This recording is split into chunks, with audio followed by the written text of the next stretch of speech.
أعوذ بالله من الشيطان الرجيم بسم الله الرحمن الرحيم وبه نستعين وهو خير ناصر ومعين الحمد لأهله الصلاة والسلام على أهلها ولعنة الله على أهلها.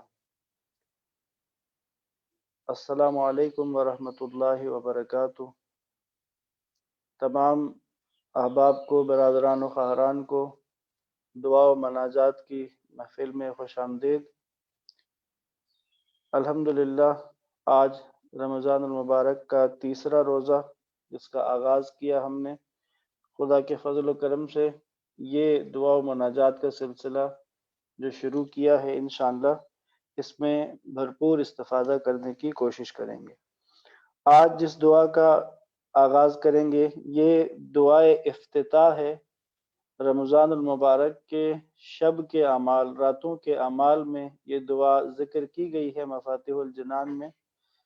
انشاءاللہ اس دعا کی طرف متوجہ ہوں گے. بہت جلیل القدر دعا ہے اور اس کے مطالب بہت خوبصورت ہیں اور انسانیت کے لیے، ہمارے لیے اس دعا کے مطالب ہر لحاظ سے، معنوی حوالے سے، روحانی حوالے سے اور خود اس دنیا کے بارے میں بھی اس دعا کے اندر بہترین مطالب بیان ہوئے ہیں. آغاز کر رہا ہوں. بسم اللہ الرحمن الرحیم. صرف ترجمہ پڑھوں گا، جہاں پر ضرورت ہوتی ہے وہاں پر عربی متن کو شامل کریں گے انشاءاللہ. اے معبود، تیری حمد کے ذریعے تیری تعریف کا آغاز کرتا ہوں اور تو اپنے احسان سے راہ راست دکھانے والا ہے، اور مجھے یقین ہے کہ تو معافی دینے، مہربانی کرنے کے مقام پر سب سے بڑھ کر رحم کرنے والا ہے، اور شکنجہ و عذاب کے موقع پر سب سے سخت عذاب دینے والا ہے، اور بڑائی اور بزرگی کے مقام پر تو تمام قاہروں اور جابروں سے بڑھا ہوا ہے. اے اللہ، تو نے مجھے اجازت دے رکھی ہے کہ تجھ سے سوال کروں، پس اے سننے والے اپنی یہ تعریف سن، اور اے مہربان میری دعا قبول فرما. اے بخشنے والے میری خطا معاف کر، پس اے میرے معبود کتنی ہی مصیبتوں کو تو نے دور کیا اور کتنے ہی اندیشوں کو ہٹایا اور خطاؤں سے درگزر کی، رحمت کو عام کیا اور بلاؤں کے گھیرے کو توڑا اور رہائی دی. حمد اس اللہ کے لیے ہے جس نے نہ کسی کو اپنی زوجہ بنایا اور نہ کسی کو اپنا بیٹا بنایا، اور نہ ہی سلطنت میں اس کا کوئی شریک ہے، نہ ہی وہ عاجز ہے کہ کوئی اس کا سرپرست ہو. اس کی بڑائی بیان کرو، بہت بڑائی. حمد اللہ ہی کے لیے ہے، اس کی تمام خوبیوں اور اس کی ساری نعمتوں کے ساتھ. حمد اس اللہ کے لیے ہے جس کی حکومت میں اس کا کوئی مخالف نہیں، نہ اس کے حکم میں کوئی رکاوٹ ڈالنے والا ہے. حمد اس اللہ کے لیے ہے جس کی آفرینش میں کوئی اس کا شریک نہیں. یعنی اللہ کی خلقت میں، آفرینش مطلب خلقت، یہ جو اللہ نے سب کچھ خلق کیا ہے اس میں اللہ کا کوئی شریک نہیں، اور اس کی بڑائی میں کوئی اس جیسا نہیں. حمد اس اللہ کے لیے ہے کہ جس کا حکم اور حمد خلق میں آشکار ہے. اللہ کی تعریف بھی واضح ہے، ظاہر ہے، اور اللہ کا حکم بھی واضح اور ظاہر ہے. اس کی شان اس کی بخشش کے ساتھ ظاہر ہے، بن مانگے دینے میں اس کا ہاتھ کھلا ہے. اللہ بن مانگے عطا کرتا ہے. وہی ہے جس کے خزانے کم نہیں ہوتے، اور کثرت کے ساتھ عطا کرنے سے اس کی بخشش اور سخاوت میں اضافہ ہوتا ہے، کیونکہ وہ زبردست عطا کرنے والا ہے۔ اے معبود، میں سوال کرتا ہوں تجھ سے بہت میں سے تھوڑے کا، جبکہ مجھے اس کی بہت زیادہ حاجت ہے، اور تو ہمیشہ اس سے بے نیاز ہے۔ وہ نعمت میرے لیے بہت بڑی ہے، اور تیرے لیے اس کا دینا آسان ہے۔ عزیزان محترم، توجہ رکھیے گا، جیسا کہ میں نے پہلے بھی عرض کیا، مکتب اہل بیت توحید کے موضوع پہ مستغنی ہے، غنی ہے، کوئی محتاجی نہیں ہے توحید کے موضوع پہ۔ اور آپ ان دعاؤں کے جملوں کے اندر جو توحید کا بیان ہے اس کی طرف متوجہ رہیں، اور پھر یہ بھی دیکھیں کہ ہمارے دل میں، ہمارے روزمرہ کی زندگی میں، ہمارے نظریے میں، ہماری فکر میں کس قدر توحید موجود ہے۔ جب ان دعاؤں میں ہم توحید کا بیان دیکھیں تو ہمیں اس طرف متوجہ رہنا چاہیے۔ اور یہاں دیکھیں کتنا خوبصورت انداز ہے کہ خدا میں جو تجھ سے مانگ رہا ہوں، میرے لیے وہ بہت بڑی چیز ہے، لیکن تیرے خزانے تو ایسے کم ہونے والے نہیں ہیں۔ وہ نعمت میرے لیے بہت بڑی ہے، تیرے لیے اس کا دینا تو بہت آسان ہے میرے مولا۔ اے معبود، بے شک تیرا میرے گناہ کو معاف کرنا، میری خطا سے تیری درگزر، میرے ستم سے تیری چشم پوشی، میرے برے عمل کی پردہ پوشی، میرے بہت سے جرائم پر تیری بردباری ہے، جبکہ ان میں سے بعض میں نے بھول کر اور بعض جان بوجھ کر انجام دیے ہیں۔ تب بھی اس سے مجھے طمع ہوئی کہ میں تجھ سے وہ مانگوں جس کا میں حقدار نہیں، چنانچہ تو نے اپنی رحمت سے مجھے روزی دی، اپنی قدرت کے کرشمے دکھائے، قبولیت کی پہچان کرائی۔ پس اب میں باامن ہو کر تجھے پکارتا ہوں اور سوال کرتا ہوں الفت سے۔ یہاں جو لفظ استعمال کیا نا، کتنے میں بڑے لاڈ سے خدا تجھ سے سوال کرتا ہوں۔ حالانکہ میرے پشت پر گناہوں کا بوجھ ہے، میں خطا کار ہوں، مجھ سے غلطیاں ہوئی ہیں، میں خطاؤں کا پتلا ہوں، میں نے گناہ کیے ہیں، نافرمانیاں کی ہیں، لیکن جو تیری دائمی رحمت ہے، تیرا عفو درگزر ہے، اس پر میرا یقین اتنا ہے کہ اب میں جو تجھ سے مانگ رہا ہوں، اب بھی جو میں تجھ سے مناجات کر رہا ہوں، یہ مناجات میں بڑے لاڈ سے کر رہا ہوں، میں بڑی الفت کے ساتھ، بڑی محبت کے ساتھ خدا تجھ سے کہہ رہا ہوں۔ میں تجھے باامن ہو کر تجھے پکارتا ہوں اور سوال کرتا ہوں الفت سے، بڑی محبت کے ساتھ، لاڈ کے ساتھ، نہ ڈرتے اور گھبراتے ہوئے۔ اور مجھے ناز ہے کہ اس بارے میں تیری بارگاہ میں آیا ہوں، بس اگر تو نے قبولیت میں دیر کی تو میں نادانی کی وجہ سے تجھ سے شکوہ کروں گا، اگرچہ وہ تاخیر کاموں کے نتائج سے متعلق تیرے علم میں میرے لیے بہتری کی حامل ہو۔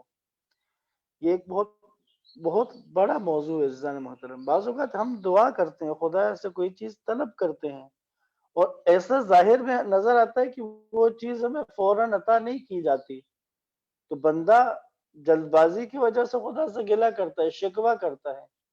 لیکن یہاں جس طرح جملہ بیان ہوا ہے، خدا میں تو شکوہ کرتا ہوں لیکن وہ شکوہ نادانی کی وجہ سے ہے، کیونکہ میرے جس کام کو میں نے طلب کیا ہے اس میں تیری طرف سے جو تاخیر ہے، یقیناً اس کام کے نتائج کے بارے میں تیرا علم ہے کہ جو مجھ سے زیادہ ہے ہر لحاظ سے، یقیناً اس علم کی وجہ سے تاخیر ہے، اور یقیناً وہ تاخیر میرے حق میں بہتر ہے۔ بس میں نے تیرے سوا کوئی مولا نہیں دیکھا جو میرے جیسے پست بندے پر مہربان و صابر ہو۔ خدایا تو کتنا کریم ہے، تجھے میری ہر خطا کا پتہ ہے، تجھے میرے گناہوں کا پتہ ہے، تو میرے رازوں سے واقف ہے، لیکن تو نے کتنا ستاریت کا پردہ رکھا ہوا ہے، تو نے مجھے لوگوں کے سامنے رسوا نہیں کیا ہے، تو نے دنیا کے سامنے مجھے رسوا نہیں کیا ہے۔ خدایا تیرے سوا کوئی مولا نہیں دیکھا جو میرے جیسے پست بندے پر مہربان و صابر ہو۔ اے پروردگار، اب اب تھوڑا اس کو دیکھیے گا تقابل، کس قدر خوبصورت یہ دعا ہے۔ یعنی یہ ایک بندے کی قلبی جو کیفیت ہے نا اپنے پروردگار کو پکارنے کے لیے، اس کی بہترین عکاسی ہے۔ اے پروردگار، تو مجھے پکارتا ہے تو میں تجھ سے منہ موڑتا ہوں، تو مجھ سے محبت کرتا ہے میں تجھ سے خفگی کرتا ہوں، تو میرے ساتھ الفت کرتا ہے میں بے رخی کرتا ہوں، جیسے کہ میرا تجھ پر کوئی احسان رہا ہو۔ یعنی خدا میری بے رغبتی، تو مجھے اپنے حکم کی طرف دعوت دیتا ہے، تو مجھے واجبات کی ادائیگی کی طرف دعوت دیتا ہے۔ خدا تو مجھے بلاتا ہے کہ میں اپنے آپ کو پاک کروں، لیکن میں بے رغبتی دکھاتا ہوں، میں بے رخی کرتا ہوں، ایسے کہ جیسے میرا تجھ پر کوئی احسان ہے۔ یہ میرا جو طرز عمل ہے، تو بھی میرا یہ طرز عمل فضل و احسان کرنے سے باز نہیں رکھتا، بس اپنے اس نادان بندے پر رحم کر اور اس پر اپنے فضل و احسان سے سخاوت فرما۔ بے شک تو بہت دینے والا سخی ہے۔ حمد ہے اس اللہ کے لیے جو سلطنت کا مالک، کشتی کو رواں کرنے والا، ہواؤں کو قابو رکھنے والا، صبح کو روشن کرنے والا اور قیامت میں جزا دینے والا جہانوں کا پروردگار ہے۔ حمد حمد ہے اللہ کی کہ جانتے ہوئے بھی بردباری سے کام لیتا ہے، اور حمد ہے اس اللہ کی جو قوت کے باوجود معاف کرتا ہے، اور حمد ہے اس اللہ کی جو حالت غضب میں بھی بڑا بردبار ہے، اور وہ جو چاہے اسے کر گزرنے کی طاقت رکھتا ہے۔ حمد ہے اس اللہ کی جو مخلوق کو پیدا کرنے والا، روزی کشادہ کرنے والا، صبح کو روشنی بخشنے والا، صاحب جلالت و کرم اور فضل کا مالک، جو ایسا دور ہے کہ نظر نہیں آتا اور اتنا قریب ہے کہ سرگوشی کو بھی جانتا ہے۔ یعنی اگر دوری کی بات کریں تو اتنا دور کے نظر نہیں آتا، کیونکہ جب اگر اس جسم کے اعتبار سے دیکھیں، ان آنکھوں کے اعتبار سے دیکھیں تو ان آنکھوں سے نہیں نظر آتا، جیسے قرآن میں ہے لا یدرکہ الابصار، نگاہیں اس کو نہیں پا سکتی، وہ یدرکہ، لیکن وہ نگاہوں کو پا لیتا ہے۔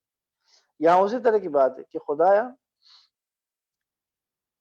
تو صاحب جلالت و کرم اور فضل و نعمت کا مالک ہے، جو ایسا دور ہے کہ نظر نہیں آتا اور اتنا قریب ہے کہ سرگوشی کو بھی جانتا ہے۔ اور اس قدر قریب ہے خدا اپنے بندے کے، جیسے کہ قرآن میں کہا ہے نا میں شہرک سے زیادہ قریب ہوں، اور ایک جگہ کہا کہ میں انسان کے قلب اور انسان کے دل اور اس کے درمیان حائل ہو جاتا ہوں۔ خدا تو اتنا قریب ہے کہ سرگوشی کو بھی سنتا ہے، سرگوشی کو بھی جانتا ہے، اور وہ مبارک اور برتر ہے۔ حمد ہے اس اللہ کی جس کا ہمسر نہیں، جو اس سے جھگڑا کرے، نہ کوئی اس جیسا ہے کہ اس کا ہم شکل ہو، نہ کوئی اس کا مددگار و ہمکار ہے۔ وہ اپنی عزت میں سب عزت والوں پر غالب ہے، اور سبھی عظمت والے اس کی عظمت کے آگے جھکتے ہیں۔ وہ جو چاہے اس پر قادر ہے۔ حمد ہے اللہ کی، جسے پکارتا ہوں تو وہ جواب دیتا ہے۔ کس قدر کریم پروردگار ہے، اور کس قدر بہترین محبوب ہے ایک چاہنے والے کے لیے۔ ایک عاشق کی طلب کیا ہوتی ہے کہ جب وہ چاہے اپنے محبوب سے بات کرے، جب چاہے اپنے محبوب سے ہم کلام ہو۔ خدایا، اے اللہ، حمد ہے اللہ کی کہ جسے پکارتا ہوں تو وہ جواب دیتا ہے، اور میری برائی کی پردہ پوشی کرتا ہے۔ میری برائی کی پردہ پوشی کرتا ہے، میں اس کی نافرمانی کرتا ہوں تو بھی مجھے بڑی بڑی نعمتیں دیتا ہے جن کا بدلہ میں اسے نہیں دیتا۔ بس اس نے مجھ پر کتنی خوشگوار عنایتیں اور بخششیں کی ہیں، کتنی ہی خطرناک آفتوں سے مجھے بچا لیا ہے، کئی حیرت انگیز خوشیاں مجھے دکھائی ہیں۔ بس ان پر اس کی حمد و ثنا کرتا ہوں، لگاتار اس کا نام لیتا ہوں۔ حمد ہے اللہ کی جس کا پردہ ہٹایا نہیں جا سکتا، اس کا در رحمت بند نہیں ہوتا، اس کا سائل خالی نہیں جاتا، اور اس کا امیدوار مایوس نہیں ہوتا۔ حمد ہے اللہ کی جو ڈرنے والوں کو پناہ دیتا ہے، نیکوکاروں کو نجات دیتا ہے، لوگوں کے دبائے ہوئوں کو ابھارتا ہے، بڑا بننے والوں کو نیچا دکھاتا ہے، بادشاہوں کو تباہ کرتا ہے اور ان کی جگہ دوسروں کو لے آتا ہے۔ یہ جو ہے نا، نیکوکاروں کو نجات دیتا ہے، لوگوں کے دبائے ہوئوں کو ابھارتا ہے، بڑا بننے والوں کو نیچا دکھاتا ہے۔ بڑا بننے والوں سے مطلب وہیں تکبر، جو تکبر والے ہیں ان کو نیچا دکھاتا ہے، یہ تو خدا کا اصول ہے، قانون ہے۔ بادشاہوں کو تباہ کرتا ہے، یہ کیونکہ جن کی بادشاہت، جن کی حکومت کی بنیاد ظلم پر ہے، ان کو تباہ کرتا ہے اور ان کی جگہ دوسروں کو لے آتا ہے۔ حمد ہے اللہ کی کہ وہ دھونس ڈالنے والوں کا زور توڑنے والا ہے، ظالموں کو برباد کرنے والا، فریادیوں کو پہنچنے والا، اور بے انصافوں کو سزا دینے والا۔ وہ داد خواہوں کا داد رس، حاجات طلب کرنے والوں کا ٹھکانہ، اور مومنوں کی ٹیک ہے۔ یعنی مومن اس پر اعتماد کرتے ہیں، مومن اسی پر بھروسہ کرتے ہیں، مومن اللہ ہی پر توکل کرتے ہیں۔ حمد ہے اس اللہ کی جس کے خوف سے آسمان اور آسمان والے لرزتے ہیں، زمین اور اس کے آبادکار دہل جاتے ہیں، سمندر لرزتے ہیں، اور جو ان کے پانیوں پر تیرتے ہیں وہ بھی لرز جاتے ہیں۔ حمد ہے اللہ کی جس نے ہمیں یہ راہ ہدایت دکھائی، اور ہم ہرگز ہدایت نہیں پا سکتے اگر اللہ تعالی ہمیں ہدایت نہ فرماتا۔ حمد ہے اس اللہ کی جو خلق کرتا ہے اور وہ مخلوق نہیں، یعنی خالق ہے، خلق کرتا ہے لیکن اسے کسی نے خلق نہیں کیا، اور وہ رزق دیتا ہے اور وہ مرزوق نہیں ہے، خود رزق دیتا ہے، اس کو رزق کوئی نہیں دیتا، جبکہ وہ رازق ہے، رزق لینے والا نہیں ہے، رزق دینے والا ہے۔ وہ کھانا کھلاتا ہے اور کھاتا نہیں ہے، زندوں کو مارتا ہے، مردوں کو زندہ کرتا ہے، خود وہ ایسا زندہ ہے جسے موت نہیں، بھلائی اس کے ہاتھ میں ہے، اور وہ ہر چیز پر قدرت رکھتا ہے۔ اے معبود اپنے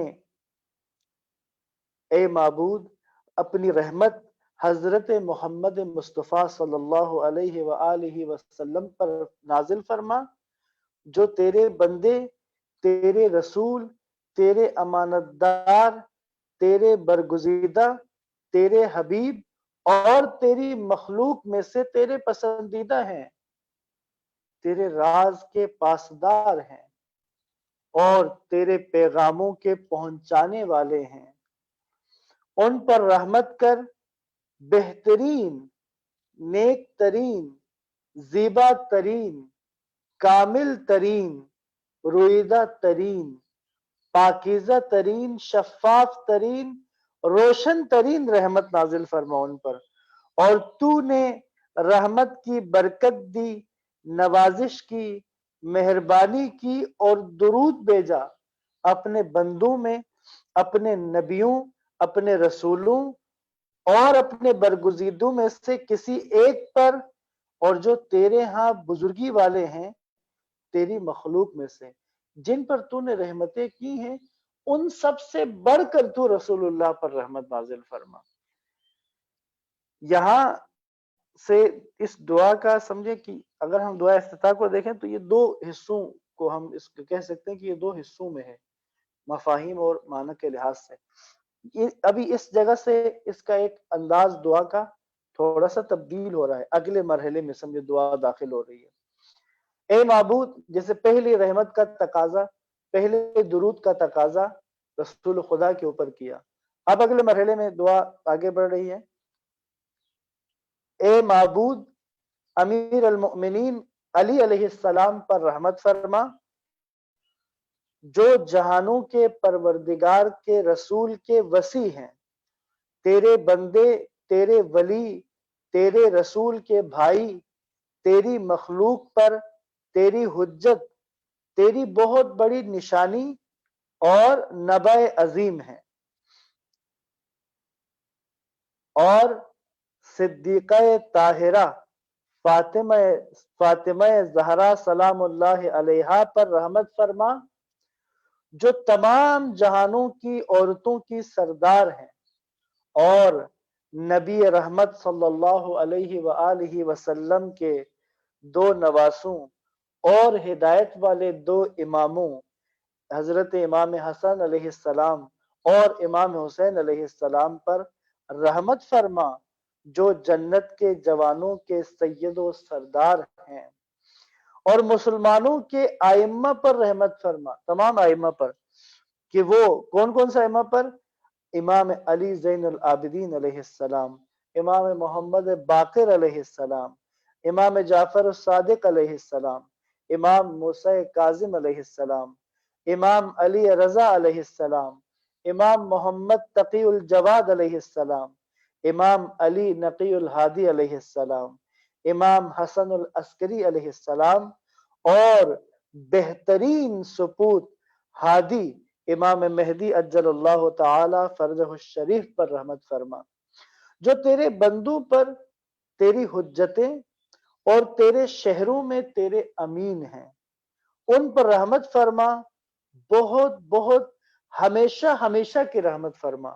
اے معبود، اپنے ولی امر پر رحمت فرما، کہ جو قائم، امیدگاہ، عادل اور منتظر ہے، اس کے گرد اپنے منتظر ہے، اس کے گرد اپنے مقرب فرشتوں کا گھیرا لگا دے، اور روح القدس کے ذریعے ان کی تائید فرما۔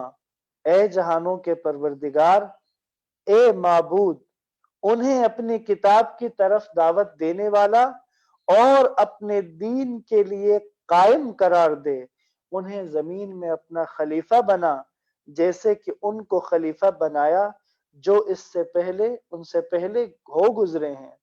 اپنے پسندیدہ دین کو ان کے لیے پائیدار بنا دے، ان کے خوف کے بعد انہیں امن دے کہ وہ تیرے عبادت گزار ہیں، کسی کو تیرے شریک نہیں ٹھہراتے۔ یہاں سے اگر ہم اس کی طرف توجہ کریں تو یہاں سے امام زمان کے بارے میں دعا افتتاح کا یہ اگلا حصہ ہے، تو انشاءاللہ ہم کل اس کو مکمل کریں گے، انشاءاللہ جتنا ہم کر سکیں۔ امکان ہے کہ شاید کل ہم یہ دعا مکمل ہو جائے گی انشاءاللہ۔ عزیزان محترم، دعا کی طرف متوجہ رہتے ہوئے ایک چیز کی طرف میں چاہتا ہوں کہ آپ کی توجہ ہو۔ بعض اوقات عموماً یہ نظر آتا ہے کہ انسان اپنی دنیا کے لیے، مادی چیزوں کے لیے زور و شور سے دعا کرتا ہے، صدقہ بھی دیتا ہے، راہ خدا میں انفاق بھی کرتا ہے، کسی کو کھانا کھلاتا ہے، کسی کی کوشش کرتا ہے، لیکن نظر یہ آتا ہے کہ زیادہ توجہ انسان جب دعا بھی مانگ رہا ہے تو زیادہ اس کی دلچسپی، زیادہ توجہ مادی چیزوں کی طرف ہوتی ہے، دنیا کی طرف ہوتی ہے، جبکہ جو مقصود ہے، جو اصل ہے، جو بنیاد ہے، انسان 70% کم سے کم، اگر ہم اس کو فیصدوں میں تقسیم کریں تو 70% اس کی توجہ آخرت کی طرف ہو. آخرت کیونکہ مستقل جگہ ہے، پرماننٹ جہاں پہ رہنا ہے، اس کے بارے میں زیادہ فکر ہونی چاہیے، اور دعا کے اندر بھی اس کے بارے میں انسان کو متوجہ رہنا چاہیے. انشاءاللہ ہم کل اس دعا کے اگلے حصے کو، اس کی تلاوت انشاءاللہ اس کو کریں گے. آج کے لیے ہم یہاں پر اختتام کرتے ہیں. اگر آپ کا کوئی سوال ہے تو آپ پوچھ سکتے ہیں. انشاءاللہ میں دعائے سلامتی و زمان کے ساتھ اختتام کرنا چاہوں گا. اگر کوئی سوال ہے تو آپ پوچھ سکتے ہیں.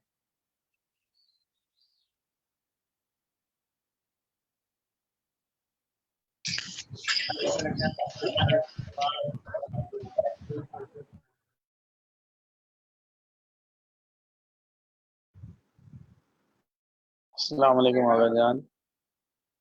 سلام.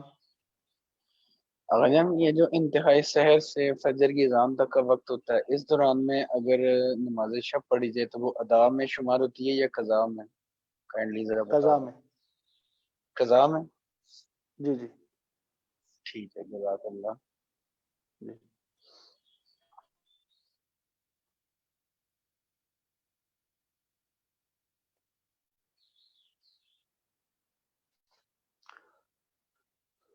اس میں معذرت جنہوں نے سوال پوچھا، انتہائی سحر اگر تو آپ کے پاس جو ٹائم آیا ہے اس میں اگر مینشن ہے کہ انتہائی سحر پہ آپ فجر کی نماز نہیں پڑھ سکتے اور فجر کی نماز کا ٹائم الگ ہے، کیونکہ اصالتاً جو انتہائی سحر ہے وہ فجر کی نماز ہے. یعنی سمجھے سحری کا ٹائم جہاں ختم ہوتا ہے وہاں سے فجر کی نماز کا ٹائم شروع ہوتا ہے، لیکن احتیاط کے طور پہ 10 منٹ کا ایک وقفہ دے دیا جاتا ہے.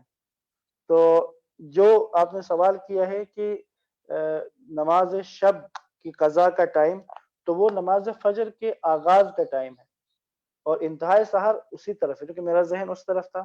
لیکن چونکہ جہاں پر 10 منٹ کا ایک وہ کروایا جاتا ہے امساک کے عنوان سے، تو اگر وہ اس طرح کا کیلنڈر ہے کہ آپ انتہائی سحر پہ نماز فجر نہیں پڑھ سکتے، نماز فجر کے لیے آپ کو 10 منٹ کا انتظار کرنا پڑتا ہے، تو یہ 10 منٹ جو ہے اس میں آپ کی نماز شب ادا شمار ہوگی. جی اذان دعائے سلامتی امام زمان کے ساتھ آغاز کرتے ہیں، اختتام کرتے ہیں. اللهم صل على محمد وآل محمد وعجل فرجهم. بسم الله الرحمن الرحيم.